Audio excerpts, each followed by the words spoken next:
Simple गांव का लड़का आके पुणे में आता है, पुणे में आने के बाद अपना ड्रीम सब कुछ सेट कर सकता है। ये बिल्कुल डीएक्शन की कहानी में हो सकता है। और जो ये सब बना है, इसका श्रेय जाता है मेरी पूरी डीएक्शन पुणे टीम को और ये महाराष्ट्र की भूमि को। तो मैं महाराष्ट्र की मट्टी से आपको सलाम करता हूँ, जो जिसपे छत्रपति शिवाजी महाराज, छत्रपति संभाजी महाराज और मेरी डीएक्शन की पूरी टीम की तरफ से मैं आप सबको धन्यवाद देना चाहता हूं और मैं अपनी मीटिंग शुरू करता हूं। शुरुआत की जर्नी ये थी कि मैं आया था पुणे में 1992 में, 1990 साल के आसपास में पुणे में आया था।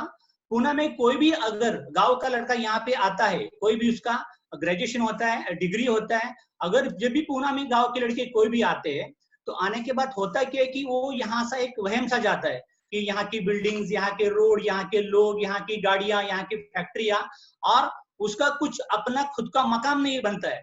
तो सोचते जा रहा था कि मैं क्या करूंगा क्या करूंगा। तो 92 में मैं पुणे में आया था। तब तक मतलब 2-3 छोटी मोटी कंपनी में काम भी किया, और छोटी मोटी कंपनी में काम करने के बाद में मुझे 96 के आसपास एक छोटी मोटी नेटवर्किंग कंपनी में मैंने काम किया। वो काम करने के बाद में काम करते चला गया, और काम करने के बाद ये चला कि कंपनी के प्रोडक्ट तो कुछ भी नहीं थे उनके साथ में, लेकिन मैंने जो काम किया 1 साल के अंदर, मेरी कुछ वहाँ बाइनरी प्लान था और करीबन 1200 की लाइन हुई थी। वहां से मैंने करीबन 1,80,000 रुपए कमाया था। वो सब करते करते आगे क्या हुआ कि 98 के आसपास उनका कुछ प्लान चेंज हो गया, अप डाउन हो गए, और मैं कंपनी में तो पार्ट टाइम काम कर रहा था, कंपनी में तो मेरा नौकरी चल ही रहा था। और सब होते होते एक बात हो गई कि मेरे घर में मेरी मम्मी बीमार हो गई, और जैसे मेरी मम्मी बीमार हो गई उस टाइम पे मेरा जो नेटवर्किंग का कंपनी का काम था वो काम भी बंद हो गया था। तो अभी क्या करेंगे, तो दूसरी कंपनी में तो जुड़ना नहीं चाहता था। बहुत सारी कंपनियां मैंने ट्रेस की, अच्छी अच्छी कंपनी देखने चला गया, लेकिन कोई पसंद ही नहीं आ रहा था। उसी के दौरान मैं जो पूरा नेटवर्किंग कंपनी में काम कर रहा था, वहां से मेरा किसी ने तो नंबर, स्पीकर का नंबर लेके दिया था मेरे जो अभी के अपलाइन है प्रकाश प्रभु जी, उनके पास में। और उन्होंने क्या किया था, मुझे, मैं जब पहली नेटवर्किंग कर रहा था, मुझे बोला कि उनके घर पे लिया था और बात की थी। तो मैंने बोला था कि आपका चेक क्या है, आपका बोनस क्या है। तो मुझे मेरी अपलाइन प्रभु जी बोले थे कि यहाँ प्रोडक्ट अच्छे है, कंपनियां अच्छे है, हम आपको प्लान नहीं दिखा सकते क्योंकि मुझे खुद प्लान दिखाना नहीं आता है, उसके बारे में मैं नहीं जानता हूँ, और वहां मेरे अच्छे से बोनस आ रहे थे। तो मैंने उनको इग्नोर कर दिया। लेकिन जब मेरा नेटवर्किंग कंपनी जो पुराना था वो बंद हो गया 1999 के आसपास, और बंद होने के बाद में तो अभी 2-3-4 साल चले गए और मम्मी बीमार हो गई, तो मुझे उनकी याद आ गई। मैंने सीधा उनका नंबर घुमाया, उनके घर चले गया, और घर चले जाने के बाद में वो तारीख थी 4 मार्च 2003। उनके घर पे चले जाने के बाद पूरी कंपनी की जानकारी ली, और मम्मी को बीमारी थी, उन्होंने प्रोडक्ट कुछ दिए, बोले कि आपको जाना है और ये फॉर्म फिलअप करना है, और पुणे में एक निगड़ी का ऑफिस है स्टॉक पॉइंट का, वहां जाके आपको फॉर्म भरना है, और आपको जो प्रोडक्ट लिखते हो लेके आओ। तो मैं खुद निगड़ी गया, फॉर्म फिलअप किया, और उनको बताया कि मैंने फॉर्म फिलअप किया है, और मेरा डीएक्शन का ज्वाइनिंग हुआ था 850 रुपीज में, RG30 और GL30।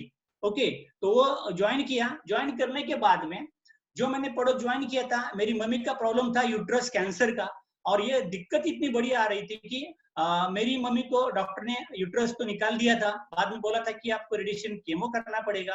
और रेडिएशन केमो करने के बाद मैं डॉक्टर को कंसल्ट किया, तो वो बोले कि अगर आप ये करोगे तो we are not giving the surety of your mother, कुछ बोला नहीं जा सकता है कि पेशेंट की कंडीशन बहुत क्रोनिक है, तो आप देखो आपको क्या करना है। तो मेरे अपलाइन प्रभु जी बोले आप इसको ट्राई करो, इससे कुछ हो सकता है। तो मैंने उस टाइम पे डीएक्शन के प्रोडक्ट क्या क्या मिल रहे थे, RG30, GL30, 3-in-1 कॉफी और पेस्ट, इतने प्रोडक्ट घर पे लेके आ गया। प्रोडक्ट घर पे लेके आने के बाद में मैंने मेरी माँ को RG-GL सुबह दोपहर शाम देना शुरू किया, और देने का नतीजा ये निकला, जो मेरी मम्मी यूट्रस निकालने के बाद में चल फिर नहीं सकती थी, काफी बीमार थी, वो जैसे 2 महीने उसने खाना शुरू कर दिया, वो मैं जहाँ पे रहता हूँ प्राधिकरण पुणे में, वहां मेरी मम्मी मेरे फ्लैट में चलने फिरने लगी, और मुझे बोले कि संतोष मुझे मॉर्निंग वॉक पर लेकर चल। तो हम घूमने फिरने जाने लगे। 2 महीने में बिल्कुल ठीक हो गई। 2 महीने में ठीक होने के बाद में मैं उसको गांव छोड़ के आ गया। गांव छोड़ के आने के बाद मेरी अपलाइन प्रभु जी ने फोन किया कि देवकर जी आपकी माँ कहाँ है, आप मेरे घर पे चाय कॉफी पीने आ जाओ। मैं बोला प्रभु जी क्या बात कर रहे हैं, आपने बोला था कि उनको आरजीजल खिलाओ, मैंने मम्मी को खिलाया, मम्मी अच्छी हो गई और मुझे बोली कि मुझे पुणे में नहीं रहना है, मुझे गाँव छोड़ दो। तो मैंने मम्मी को गाँव को छोड़ के भी आ गया, मम्मी अच्छी हो गई। तो बोले कि ठीक है कोई बात नहीं, तू अकेला आ जा। मैं उनके घर पे चला गया और घर पे जाने के बाद में उन्होंने क्या किया, मई 2003 में मैं ज्वाइन हुआ था, मार्च 2003 में मैं उनके घर पे मई में चला गया। मई में जाने के बाद में उन्होंने मुझे कॉफी पिलाई 3 in 1, और कॉफी तो मैंने घर पे भी पीता था, लेकिन पिलाने के बाद में उन्होंने मुझे 2000 मई 3 को उनका डीएक्शन का बोनस स्टेटमेंट दिखाया था 55,000 पर मंथ। और मैं जो कंपनी में काम कर रहा था ऑटोमोबाइल इंडस्ट्री में स्पैको में, वहां की मेरी सैलरी थी 7,500 एज इलेक्ट्रिकल मेंटेनेंस इंजीनियर। और वो आदमी जो बजाज ऑटो से वीआरएस ले चुका था, उनका बोनस आ रहा था 55,000। तो उसी टाइम पे मैं इंस्पायर हो गया कि अगर 60 साल का बूढ़ा 55,000 ले सकता है वो भी कॉफी बेच के, तो हम इंजीनियर होके हमारी उम्र कम होके हमारा क्या फायदा है। तो एक आदत मैंने डाल दी, जैसी मेरी फर्स्ट शिफ्ट होती थी या जब भी मुझे सेकंड शिफ्ट होती थी या जब भी मुझे थर्ड शिफ्ट रहती थी, मैं उनके घर पे जाके बैठने लगा 4 घंटा 5 घंटा, वो क्या बोलते हैं कैसे बात करते हैं। और ये करते करते मैं डीएक्शन में कब इन्वॉल्व हो गया मुझे पता ही नहीं चला। और ये सिलसिला शुरू होने के बाद में हुआ क्या कि आज तक जब भी कभी अपना निगड़ी स्टाफ में मीटिंग होता है गुरुवार या रविवार पे, तो एक दिन मैं गुरुवार की मीटिंग में रविवार की मीटिंग में चला गया सुबह 11 बजे। और मैं ज्वाइन हुआ था मार्च में, और मार्च में ज्वाइन होने के बाद वहां पे मीटिंग में चला गया, मार्च हो गया, अप्रैल के शुरुआत में ही मैं गया। शुरुआत में जाने के बाद में पहला संडे था, 4 मीटिंग मैंने तो सुना था, पहले संडे में गया और स्पीकर ही नहीं आया, स्पीकर ही नहीं आया और प्रभु जी भी नहीं आए। तो अभी क्या करने का, तो सीधा जाके खड़ा हो गया। जब मेरे 5,000 पीयू हुए थे, ग्रुप पीयू 5,000, तो मैं स्टेज पे जाके खड़ा हो गया और जो 1 घंटा नॉन स्टॉप बात किया। तो बात करने के बाद में प्रभु जी को काफी फोन चले गए कि यार वो लड़का कौन है, नया आया है, बहुत अच्छी मीटिंग देता है और आज से वही आया तो चलेगा। मैं तो लगा अभी तो स्टार्ट किया और लोग अच्छे अच्छे बोल रहे। तो ऐसे मेरी डीएक्शन की कहानी शुरू हो गई। और जैसी कहानी आगे बढ़ती चली गई, तो एक तो था कि हम जब पूना सिटी में आए थे, पूना सिटी तो बड़ा था, कोई अपना रहने का खुद का घर नहीं था, हम रेंट के घर में रह रहे थे। और ये सब चलते चलते काम करना शुरू हो गया। तो डीएक्शन का मेरा पहले महीने का बोनस था 261 रुपीज। और जैसा मेरा बोनस आ गया मैं घर पे आ गया। और घर पे आने के बाद में क्या हुआ कि मेरे वाइफ को बोला कि ये कॉफी हम आज से पियेंगे, ये देखो मेरा बोनस कितना है। और वो बोली कि आपका कॉफी आप ही पिया करो। मैं बोला कि क्या बात है। तो पहला चेक आया था मेरा 261, दूसरा आया था 800, तीसरा आया था 7,000। 7,000 आने के बाद में मेरी वाइफ क्या बोलती है, आपकी कॉफी अच्छी लग रही है।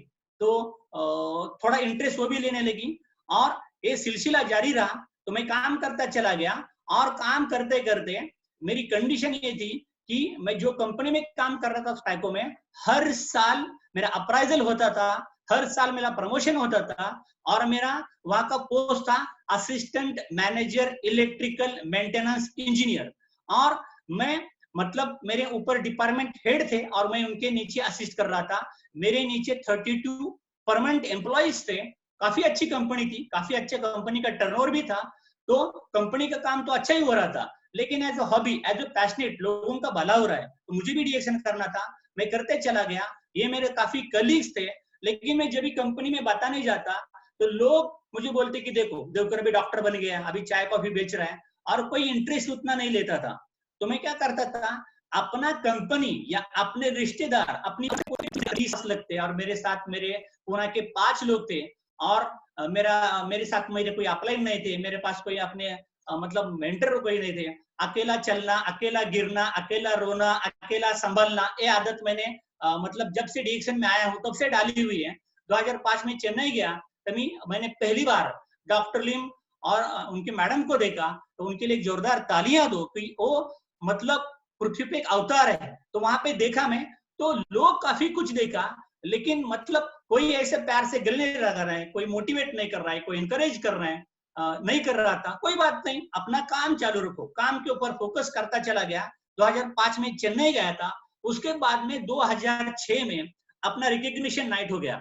और वहां पे क्या था, वहां प्लान कुछ पुराना चल रहा था अपना। वहां उस टाइम पे 12 लोग स्टार एजेंट करने होते थे 60,000 पीवी के साथ में। तो वहां पे प्लान यकाएक चेंज हो गया, तो मैं पोजीशन पे आया था स्टार पर्ल के, और वो जो प्लान चेंज हो गया उसी दौरान मेरा डिक्लेरेशन हो गया कि मैं बन गया डायमंड। और 2005 में मैं डायमंड बना, मतलब 2 साल में डायमंड बना। रिकग्निशन नाइट आया था। रिकग्निशन नाइट में अगर आप यहाँ पे देखोगे स्क्रीन पे, तो यहाँ पे डॉक्टर कुमार स्वामी, ये हमारी लाइन वहां से चली जाती है, पीएल सुनील कुमार। और सबसे बड़ी ताली होनी चाहिए मेरे मेंटर सुनील नायर के लिए, क्योंकि डीएक्सन इंडिया अगर आज खड़ा है तो because of Sunil Nair only. जितना मेहनत सुनील नायर ने किया है, इंडिया के किसी भी लीडर ने उतना मेहनत नहीं किया है। वो दिन रात एक करके डीएक्सन इंडिया को पूरा खड़ा किया है, और वो है मेरे असली मेंटर सुनील नायर, जिसको हम प्यार से बाबा कहते थे।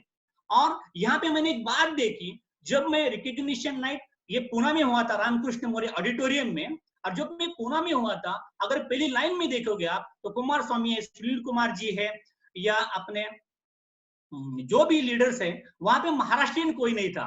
और मराठी आवाज जो आना चाहिए, मराठी मानुस, वो जय भवानी जय शिवाजी करने वाला कोई नहीं था। मैं बोला कि सही है कि यहाँ के लोग खाली ताली बजा रहे हैं, लेकिन अपनी आवाज अगर पूरे वर्ल्ड पे लाना है तो वही काम मुझे करना है। और वो सिलसिला जारी रख के मैं मराठी झंडा, भगवा झंडा लेके काम कर रहा हूँ। और एक काम इतना बढ़ाते चला गया, उसी दिन मैंने ठाना था कि पूरी इंडिया में, पूरे वर्ल्ड में एक दिन मराठा वॉरियर का नाम रहेगा। और उसी पैशन के साथ मैंने काम करना शुरू कर दिया। 2006 में तो मैं स्टार डायमंड बन गया। और स्टार डायमंड बनने के बाद में सिलसिला ये हुआ कि मैं स्टार एजेंट जुलाई 2003 में बना। स्टार रूबी का मेरा वहां पे 10,500 उस टाइम पे बोनस था, नवंबर में आ गया था। मतलब पहले 11 महीने में ही पूरे प्लान के साथ, पूरे स्ट्रक्चर के साथ, मैं पहले दिन से प्लान पे के ऊपर में काम करता था। क्योंकि अगर मैं प्लान के ऊपर काम नहीं करता तो नेटवर्क कभी खड़ा नहीं होता।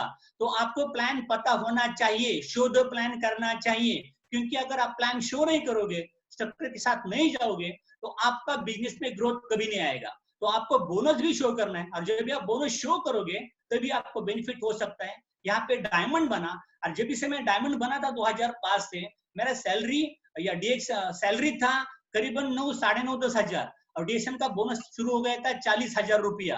तो 40,000 रुपये शुरू होने के बाद में सबसे बेनिफिट होता क्या है कि हमको लाइफ कौन देते हैं, अपने मम्मी और डैडी, और अपने को स्टाइल कौन देता है, अपना अपलाइन डॉक्टर प्रकाश प्रभु। तो जो भी डीएक्सन में डिस्ट्रीब्यूटर आज ज्वाइन है, अपने अपलाइन के लिए जोरदार ताली दो, क्योंकि आपके लाइफ में स्टाइल जोड़ने का अगर कोई काम करता है एक्टिव अपलाइन, तो आपका अपलाइन करता है। तो एक बात ध्यान में रखना हमेशा कि अपने माता पिता जी, अपनी अपलाइन, इनको कभी भी भूलना नहीं। इनका आशीर्वाद अगर आपके साथ नहीं रहेगा तो शायद आप जिंदगी में अपने मकाम पे नहीं जा पाओगे। और अगर गलती से गए भी तो जो सेटिस्फेक्शन आना चाहिए, वो लाइफ का मजा कभी नहीं आएगा। तो अपलाइन के लिए जोरदार तालियां दो। यहाँ से एक मेरा अलग जर्नी शुरू हो गया, पैसा आना शुरू हो गया। तो यहाँ पे क्या हुआ था, मेरा पहला लड़का था, उसकी बर्थडे थी 98, ओके, दूसरी की बर्थडे है 2002। बच्चे थोड़े बड़े होने शुरू हो गए, तो मेरी वाइफ बोली कि थोड़ा सा मैं अलग करूं क्या, बच्चों को टेनिस सिखाऊं क्या। तो जो भी बच्चों को टेनिस सिखाने का काम है, उनको कहाँ लेके जाने का काम है, वो किया था हमारे मैडम स्वाति जी ने। तो अभी आगे का सेशन थोड़ा स्वाति जी लेंगे। ओके, तो ये जो सफर था कि डायमंड बनने तक, ये सफर मेरे लिए बहुत मुश्किल था, क्योंकि मैं इनसे बहुत परेशान रहती थी। बात ऐसी थी कि जब से इन्होंने मीटिंग, आधी इन्होंने खुद मीटिंग लेना स्टार्ट कर दिया, तब से लेके थर्सडे और संडे ये मीटिंग उन्होंने कभी भी मिस नहीं किया। मिस नहीं किया वो तो है, लेकिन वो टाइमिंग, अगर 11 बजे का मीटिंग है तो उनको 10:30 बजे घर से निकलना होता था। और अगर किसी कारणवश मैं उनको नहीं लीव कर पाती थी तो बस घर में हंगामा होता था। तो ये पहले से था कि उनको मीटिंग के लिए पहले से आधा घंटा पहले ही निकलना है, ये हमेशा उनका बात था। और एक भी मीटिंग जब से उन्होंने स्टार्ट किया कि मुझे आज तक याद नहीं है कि उन्होंने वो मीटिंग मिस किया है। वीकली मीटिंग हो या कोई बाहर के स्पीकर आने वाले हो या कोई लीडरशिप कैंप हो, एक भी सेशन या एक भी मीटिंग उन्होंने मिस नहीं किया। हर एक अभी शुरुआत में तो वो क्या हमारे थोड़ी मतलब 10,000 15,000 इतने ही पीवी थे ना, लेकिन हर एक मीटिंग वो मेरी मीटिंग है ऐसे ही करके जाते थे। मतलब वो उन्होंने पहले से इतना डेडिकेटली स्टार्ट किया था। और उसके बाद उनका और एक आदत था कि जो भी मीटिंग वो सुनते थे, मतलब अगर कोई बाहर के लीडर आते थे, सुनील नायर जी रहते थे या कोई बाहर के, तो उनका एक आदत था कि जो भी वो मीटिंग में सुनेंगे वो पूरा का पूरा नोट करके लेंगे और दूसरे दिन उनका चालू हो जाता है कि जो भी सामने मिलेगा उनको सब बताते रहते थे, आज ये मीटिंग में बताया, वो मीटिंग में बताया। उनका ये पहले से आदत था, मतलब लोगों को जो भी हमको मिला है वो दूसरों को वो बताते गए पूरा नोट डाउन करके। और एक सीरियसली मुझे लगता है कि उन्होंने पहले से उनको पता चल गया था कि अभी जब हमारा चेक जो से 200 रुपए था, 600 रुपए था, वो बोलते थे कि मुझे 50,000 चेक आएगा, 1 लाख आएगा। मुझे तो विश्वास नहीं होता था कि अभी तो इतना तो चेक है और साथ में 1,000 पीवी करना पड़ता है वो खुद के पैसे डाल के, वो भी मुझे पसंद नहीं था क्योंकि 1,000 पीवी करना है और वो खुद के पैसे डाल के, तो वो क्या बात हुई ना, ऐसे कैसे पैसे मिलेंगे। लेकिन अभी भी मतलब बाद में समझ में आया कि अगर थोड़ा सा खुद का हर एक बिजनेस में पैसा तो डालना ही होता है और ये एक ही बार डालना है ना, तो बस उसको रोल भी करते जाओ तो हो जाता है और बाद में हमारे प्रोडक्ट उसमें फ्री हो जाते हैं। ये बात मुझे आगे आगे जाके पता चली, लेकिन पहले तो नहीं पसंद था। तो ये था कि वो मीटिंग पूरा कंटिन्यूअसली करते जाते थे, हर एक मीटिंग डेडिकेटली करते थे। और एक था कि वो तभी स्पैको कंपनी में जॉब कर रहे थे, तो वो 7 to 4 उनका जॉब वहां पे रहता था। और वहां से आने के बाद तुरंत आधा एक घंटा में अगर उनको कुछ खा के जाना ही होता है बाहर, नहीं छोड़ा तो बस वो भी एक अलग बात किस्सा हो जाता था। तो वो जैसे ही कंपनी से घर में आते थे उसके बाद आधा एक घंटे के अंदर अंदर घर से निकल जाते थे और बाद में 4-5 घंटा रेगुलर उनका डेली होम मीटिंग चलता था। हर एक के घर में जाके उन्होंने बहुत सारे मीटिंग्स दिए। मुझे लगता है हर कोई लीडर यही करता है तभी वो आगे जाते हैं। तो बहुत सारे मीटिंग उन्होंने दिए, रात रात तक उन्होंने मीटिंग दिया। लेकिन तब के दौरान मैंने कभी भी ये नहीं बोला कि आप इतने क्यों जा रहे हैं, इतने क्यों मीटिंग कर रहे हो। तब मैंने उनको वो सपोर्ट किया था। और जब भी हमने ज्वाइन किया तो हमारे बच्चे तो बस छोटा लड़का तो 1 साल का था, आज वो 18 साल का है, और बड़ा लड़का भी था। तो इन दोनों जैसे कि अभी पैसे भी थोड़े से आगे जाके 2005 के बाद मिलने लगे, तो मैंने सोचा कि हमको कुछ गेम खेला, मतलब अच्छा कुछ एक्स्ट्रा करिकुलर एक्टिविटीज में पार्टिसिपेट करवाना है। तो टेनिस तो समझा जाता है कि वो रईसों का गेम होता है, तो ये हमको बच्चों को उसमें पहले से ही अच्छा लगाव था और बच्चे अच्छे खेलते भी थे। और कुछ मतलब अच्छे खेलने के बाद उनका जैसे न्यूज़पेपर में भी हमेशा नाम आता था। तो अभी अगर बच्चे अच्छे खेल रहे थे तो मुझे अलग अलग जगह पे जाके उनके मैचेस भी रहते थे, तो मैं अलग मतलब नासिक, सोलापुर, बॉम्बे, कोल्हापुर ऐसे लेके जाती थी। और उसी दौरान मैंने सर से क्या बोला कि ये अलग अलग जगह जाने का जो भी बात है तो वो मैं देखूंगी, आप पूरा डीएक्सएन को डेडिकेटली आप जो अच्छा लगता है वो करो, ये जिम्मेदारी मैं खुद संभाल लेती हूँ। तो ये बच्चों का जो भी एक्टिविटी था तो पूरे में जब दोनों भी बच्चे भी मेरे इंटरनेशनल टेनिस प्लेयर है, तो ये पूरा जिम्मेदारी मैंने लिया था। किसी भी मैचेस के लिए मैंने उनको नहीं बोला कि आपको आना ही है, मीटिंग छोड़ना है, ऐसे नहीं, आप मीटिंग करो मैं ये करती हूँ। ऐसे करते करते बच्चे बड़े होते जा रहे थे। लेकिन उसी दौरान में हमारे घर में भी मीटिंग होता रहता था कि ये बाहर का तो मीटिंग होता था लेकिन बहुत सारे लीडर्स घर में आते थे। तो मेरा ये काम था कि जो भी लीडर्स घर में आते थे उनसे भी मुझे बहुत सारी जानकारी मिलती थी, उनसे भी मेरी बात होती थी। हम डीएक्सएन चाय वगैरह कॉफी पिलाना वो मेरा चलता रहता था। और डीएक्सएन की वजह से मैं अच्छा बच्चों को टेनिस खिला पाई। और ये ऐसे मतलब मुश्किलों से, और सर ने बहुत हम दोनों ने मिलकर ये आगे चलाया। ठीक है, तो इसके आगे का सर बताएंगे। ओके, तो ये सब सिलसिला चालू रहा 2006, 2007, 8, 9, 10 लगातार मेरे चेक बढ़ते चले जा रहे थे, 40, 60,000, 80,000। और 2010 में एक होटल कुंदन पैलेस में मीटिंग था। हमारे great upliner and motivator Vasupal sir का और वसुपाल मैडम का। तो 2003 में मैं ज्वाइन हो गया। वसुपाल सर को मैंने पहले करीब से देखा था 2010 में होटल कुंदन पैलेस आकुर्डी में, और 2010 में मैं उनको घर लेके आया था। और जितने भी स्पीकर है, लीडर्स है, सब घर पे लेके आना, उनको दिखाना, उनसे मोटिवेट हो जाना, ये काम मैं करता चला गया। और वहां पे मैंने उनको एक सवाल किया था, सर मैं कंपनी में काम कर रहा हूँ और 92 में मैं पुणे में आया हूँ, और पुणे में आने के बाद में जो अभी तक मैं आया हूँ, मेरी कंपनी की सैलरी स्लिप में आपको आगे सबको दिखा रहा हूँ। अभी तक कोई दिखाता नहीं, मैं दिखा रहा हूँ। मेरा 2011 का कंपनी का सैलरी स्लिप है 30,000। ओके, तो और मेरा उधर डेजिग्नेशन भी है senior engineer electric plant maintenance. तो हर एक का कहानी होता है कि पगार तो रहता है 30,000 40,000, लेकिन हाउसिंग लोन रहता है, ईएमआई रहता है, हाथ में आते हैं 10,000 12,000। तो हर एक जो भी कंपनी में काम कर रहा है, आईटी सेक्टर में काम कर रहा है, कहां पे भी काम करने दो, सैलरी नाम के लिए होती है, लेकिन हाथ में कट होके आता है 10,000 15,000। वो सिलसिला चालू था।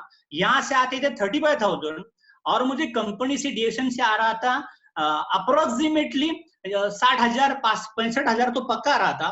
तो मैंने बोला कि सर मैं क्या करूं, मैं कंपनी छोड़ू क्या? तो प्रोफेसर ने तो ऐसा तो नहीं बोला, लेकिन देखो, अगर मैं आपको मेरा एग्जांपल बोलता हूं कि मुझे जब डीएक्सएन अच्छा लगा तो मैंने मेरी प्रोफेशन को मैंने किकआउट किया है, मैंने जॉब छोड़ा है, आप डिसाइड कर सकते हो। तो मैं ध्यान में लिया कि क्या प्रोफेसर तो ऐसा कोई अपलाइन बोलेगा नहीं कि तुम जॉब छोड़ के करो। तो मैं अपना काम चालू किया, और काम चालू करते करते क्या हो गया, सितंबर 2011 में मेरा पहला चेक निकला डीएक्सएन का bonus, monthly near about 1 lakh rupees. और जैसे मेरा एक बोनस आया, मैं अपने आप को कंपेयर करता चला गया। जो 20 साल से मैं पुणे में आया हूं, और पुणे में आने के बाद 20 साल तो मुझे हुआ, कंपनी का सैलरी जा रहा है 32,000, मेरी पोस्ट बढ़ गई असिस्टेंट मैनेजर मेंटेनेंस इंजीनियर। मेरे ऊपर जो हेड ऑफ डिपार्टमेंट है वो तो अपनी जगह छोड़ेगा नहीं रिटायर होने तक, और कंपनी का अप्राइजल होता भी कितना है, 2,000 3,000। अप्राइजल जब होता है तो लोग 2 घंटा ज्यादा कंपनी में रुकते हैं, 1 घंटा पहले चले जाते हैं, वहां की मच सुनना, वहां पे काम करना, और कितना भी काम करने के बाद मन चाह पेमेंट तो कोई देगा नहीं। तो यहाँ के मैं अपने आप को कंपेयर किया, तो यहाँ पे डीएक्सएन शुरू किया था 2003 में, 8 साल के अंदर मैं 1 लाख कमा रहा हूं। तो बिना मैंने आपको वाइफ को पूछे, बिना मेरी माता पिताजी की सलाह लिए, मैंने क्या किया कि सीधा रिजाइन करके घर पे चला गया। और रिजाइन करके घर पे चले आने के बाद में मैंने हमें मैडम को बोला कि मैं रिजाइन कर पे आ गया। गांव में बोला, तो गांव में बोला कि हमारा संतोष तो एकदम पागल है, किसी की सुनता नहीं, कहाँ पे ऐसा होता है, करियर होता है, और लोग काफी बोलने लगे। लेकिन मेरे मन में विश्वास था कि मुझे 1 महीना बोनस नहीं आ रहा है। मैं 8 साल से डीएसएन कंपनी में हूँ, डीएसएन की तरक्की देख रहा हूँ। जब मैंने डीएसएन चालू किया था, कंपनी काम कर रही थी 29 कंट्रीज में। बढ़ते बढ़ते जब आया 2011 तक कंपनी काम कर रही थी 100 कंट्रीज में। कंपनी तो बढ़ रही, प्रोडक्ट भी अच्छा आ रहे, और टॉप मोस्ट अच्छा जा रहा था।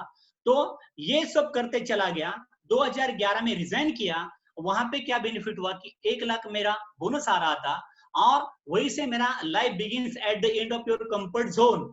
जहां पे आपको बांध के रखा है, वो अगर आपने छोड़ दिया तो बेनिफिट ही बेनिफिट में आगे काम करता चला गया। हर एक अपने टीममेट्स के साथ बैठना, उनको जितना मीटिंग चाहिए उतना मीटिंग देना, उनके साथ उनका स्ट्रक्चर सेट करना, मीटिंग बनाते चला गया।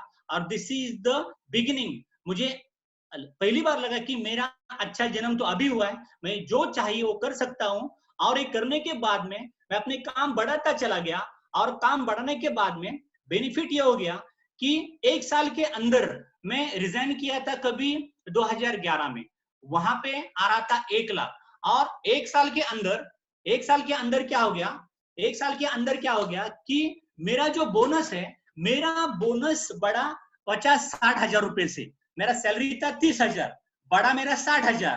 तो नौकरी छोड़ के फायदा ही है, स्ट्रक्चर करना ही है, बनाना ही है, क्योंकि कंपनी बढ़ रही है।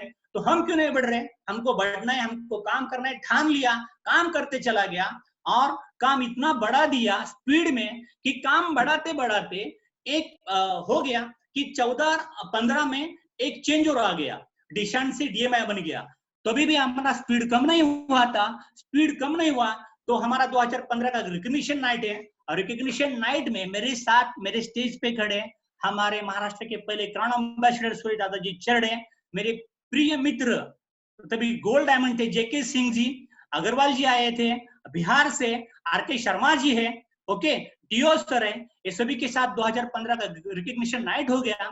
तो जब मैं डिशन में था तभी मैं था एग्जीक्यूटिव क्राउन डायमंड, और जब 1 साल के अंदर, और जो भी लीडर्स डिएक्शन में है अपना करियर करना चाहते हैं, हर साल कम से कम आपका 3 पिन 4 पिन 5 पिन मतलब आपको लेना ही लेना है, आपका स्ट्रक्चर सेट करना है। तो पहली बार उसमें क्या हुआ था कि मैंने एक साथ 5 क्राउन का पिन लिया था, और पांचों पिन जब आपका स्टेटस क्राउन डायमंड होता है तभी से आपको जो पिन मिलता है वो हर पिन में आधा तोला गोल्ड है। तो एक ही दिन में मेरे पास 2.5 ग्राम मतलब वो गोल्ड उतना आया था, 5 पिन मैंने लिया था। और अगर आप अपने बीवी से प्यार करते हो, बच्चों से प्यार करते हो, तो बीवी के सर पे मिस इंडिया का नहीं, क्राउन डायमंड का, क्राउन एम्बेसडर का ताज होना ही चाहिए, तभी लगेगा आप अपनी बीवी से असल में प्यार करते हो। तो ये चालू हुआ, और उसी टाइम पे मेरा स्टेटस हो गया एग्जीक्यूटिव ट्रिपल क्राउन डायमंड, और ये सिलसिला बढ़ता ही चला गया। और वहां पे महाराष्ट्र के मैं टॉप अचीवर था, एक काम मेरा बढ़ता चला गया, और बढ़ने के बाद में